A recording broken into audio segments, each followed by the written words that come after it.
그때 부활이 없다고 주장하는 사두가이들이 예수님께 와서 물었다.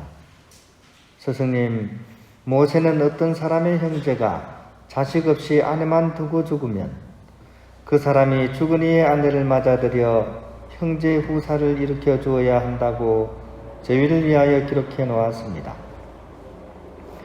그런데 7 형제가 있었습니다. 마지가 아내를 맞아들였는데 후사를 남기지 못하고 죽었습니다. 그래서 둘째가 그 여자를 맞아들였지만 후사를 두지 못한 채 죽었고 셋째도 그러하였습니다. 이렇게 7이 모두 후사를 남기지 못하였습니다. 맨 마지막으로 그 부인도 죽었습니다.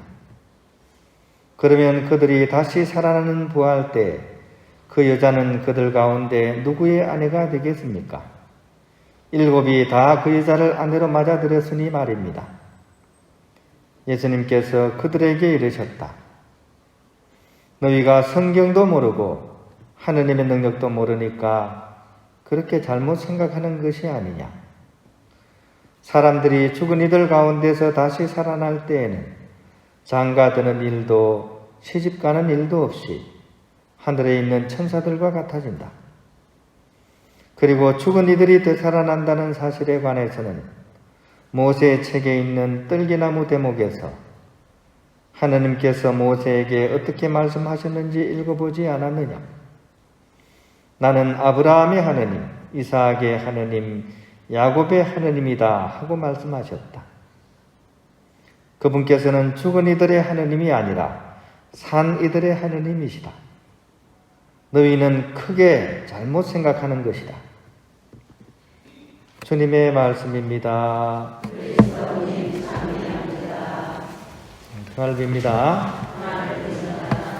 야, 벌써 한 주의 중간인 수요일입니다. 그죠? 이 시간이 이렇게 막 빨리 지나갑니다. 그죠? 가는 시간을 잡아야 됩니까? 놓아줘야 됩니까? 잡아야 돼요. 예. 우리도 바쁘지만 참 이렇게 시간은 나이 대로 이렇게 간다 그러더라고요. 그죠? 50대는 50km로 가고, 그죠? 80대는 80km로 달리고, 그죠? 예. 여러분들이 이렇게 생각하실 때 언제가 제일 좋았던 것 같아요? 어릴 때가 좋았을 것 같아요? 지금이 좋아요? 이거 참, 대부분 또 과거를 또 아름다워 하시는 분도 있는데 지금이 좋다 그러니까 굉장히, 그죠? 긍정적으로, 그죠? 좋습니다. 예. 일반적으로는 학교 다닐 때가 제일 좋다 그러죠. 그런 얘기 안 해요? 그래도 애들이 막 힘들더라고 찡얼찡얼거리면 그래도 학교 다닐 때가 좋아 그러잖아요. 그죠? 그런 부분도 있죠. 당연히 그런 부분도 있지만 요즘은 학생들도 이 사는 게 그렇게 만만치가 않습니다. 그죠? 학교만 가는 게 아니잖아요. 학교 갔다 와가지고 또 어떻게 합니까? 학원을 몇 개 다닙니까? 3개, 4개 그냥 막 형편 닿는 만큼 다니잖아요. 그죠? 수학, 영어 이런 건 기본이지만, 그죠? 거기다가 미술 해야 되지, 피아노 학원 다녀야지, 요즘 또 방송 댄스 이런 데 가고, 그죠? 이런 걸 하다 보니까 참 애들도 막 정신없이 바쁩니다. 그죠? 언제까지 그래야 되죠? 초등학교? 하면 땡이에요? 아니죠? 또 중학교면 끝나요? 아직 또 고등학교 또 하죠, 그죠? 고등학교 하면 이제 끝나는 거죠, 그죠? 아니죠, 또 대학교 가죠, 그죠? 대학 가서는 또 뭐합니까? 취업하기 위해서 또, 그죠? 참, 계속 연달아서 그냥 막 공부 타는 냄새가 나게 열심히 뛰어야 됩니다. 그 아이들이 행복할까요?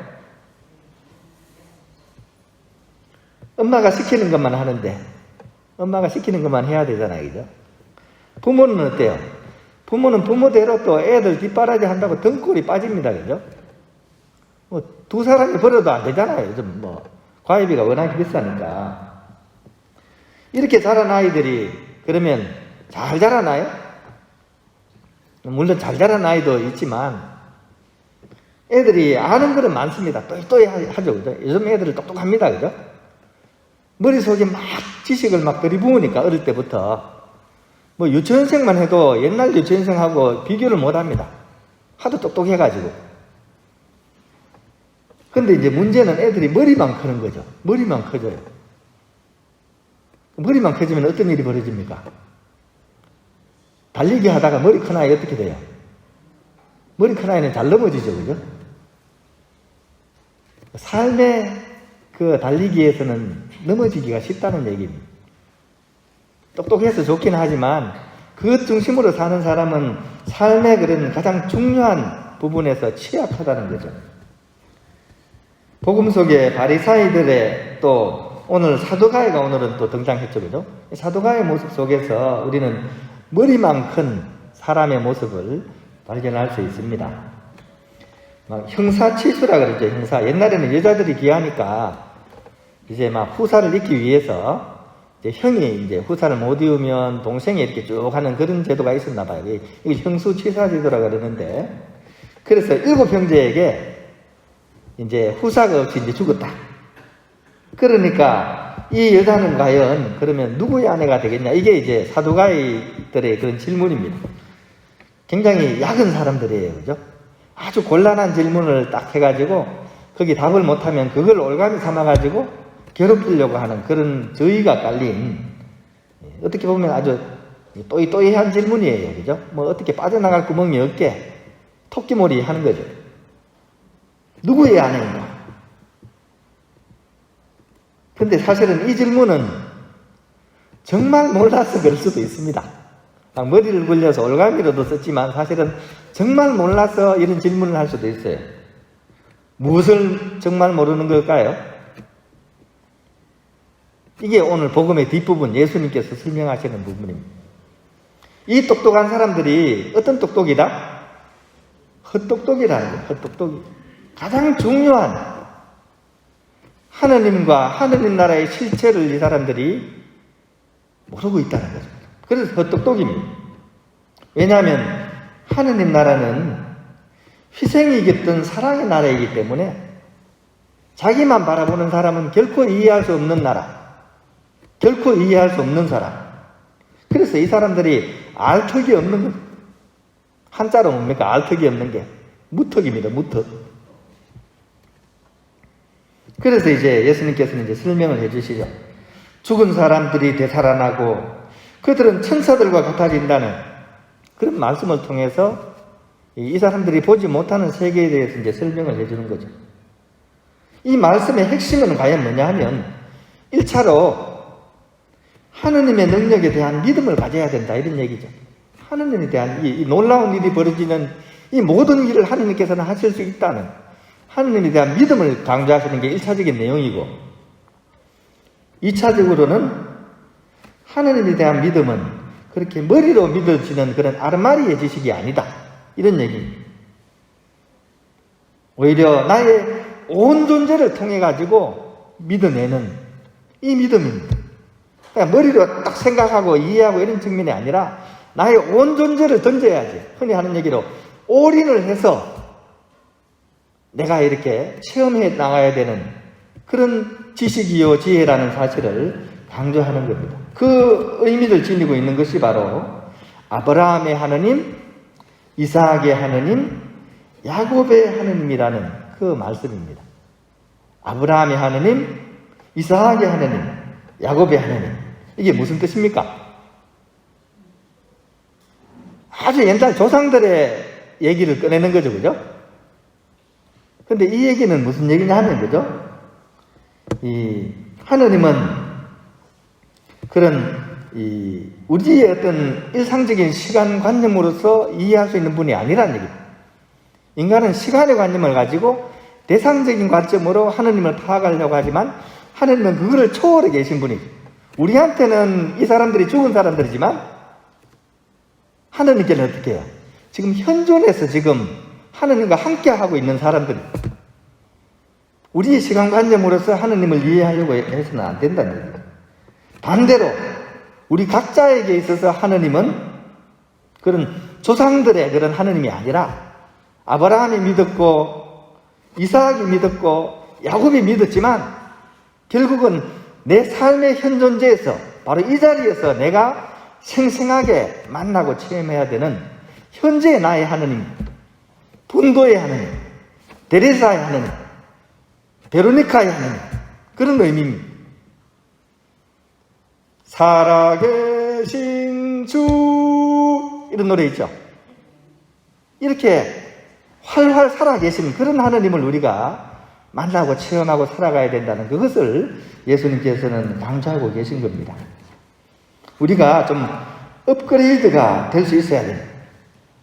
과거의 어떤 박물관에 있는 하나님이 아니라 내 삶에서 바로 활활 살아오르는, 정말 그렇게 살아서 나와 함께하고 계시는 하나님을 우리가 늘 만나고 체험할 수 있어야 돼요. 오늘 이 말씀에 대한 비슷한 그런 체험을 한 사람이 있습니다. 이 실존주의 철학자로서 블레이즈 파스칼이라는 빵세라는 책을 지은 사람입니다. 세기의 천재입니다. 근데 이 사람이 머리가 엄청 발달된 사람입니다. 그것도 세계적인 철학자니까 얼마나 머리가 좋겠어요. 근데 이 사람은 그 학문을 통해 가지고 하느님을 체험하지 못했습니다. 근데 이분이 어느 날 어떤 말로서는 표현할 수 없는 어떤 뭔가의 하느님 체험을 하게 됩니다. 은총의 해 1654년 이러면서 이제 자기가 체험한 그 하느님에 대해서 쪽지에 탁 그 양피지에 적어가지고, 그죠? 이거를 자기 이 옷 속에 탁 넣고 평생을 이게 자기가 체험한 그 하느님의 느낌을 간직하면서 살다가 결국 죽고 나서 이 쪽지가 발견됐습니다. 이게 파스칼의 메모리알이라는 그런 글귀입니다. 이 철학자도 바로 학자들의 하느님이 아니라 자신의 삶 안에서 살아계신 하느님을 체험한 그 순간을 잊지 않기 위해서 이 쪽지를 늘 품에 다니면서 다녔던 거죠. 내용은 바로 오늘 우리 복음의 내용하고 비슷합니다.